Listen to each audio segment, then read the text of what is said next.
جو آج کل ہم لوگ خبریں سن رہے ہیں دنیا اور روس کے بارے میں تیاریاں کر رہے ہیں، تو کیا یہ دجال کی علامتیں ہیں؟ کیا یہ جو روس کی خبریں ہم لوگ سن رہے ہیں کہ وہ سیریا میں اٹیک کر رہے ہیں، کیا یہ دجال کی علامتیں ہیں؟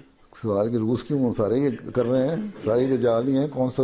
کون سے نیک ہیں؟ دوسرے کون سے بڑے ولی اللہ ہیں جو کر رہے ہیں حملے؟ چاہے وہ روس ہو یا امریکہ ہو یا جو بھی ہو. اصل میں تو یہ انہوں نے اب تو خود پریس کرنے لگے. میں نے کل خود میں بھی ذکر کیا تھا کہ خود ہی انہوں نے یہ تنظیمیں بنائی ہوئی ہیں. خود ہی ان کو فنڈ کہاں سے آ رہے ہیں؟ Million and billions of dollar جا رہے ہیں. اور جو آئل ویل جو قبضے کیے ہوئے ہیں انہوں نے، داعش نے، وہ ٹرکی بھی اسے خرید رہا ہے اور امریکن کو پتہ خرید رہا ہے آئل. سیرین بھی جا رہے ہیں، وہاں سے جا رہے ہیں، سپلائی ان کی کوئی نہیں روکتا. انڈر ہینڈ ڈیلنگ ہوتی ہے، ان کو بھی پتہ ہے. بینک ٹرانزیکشن بھی ہو رہی ہیں ملینز آف ڈالرز کی، ان کو بھی پتہ ہے.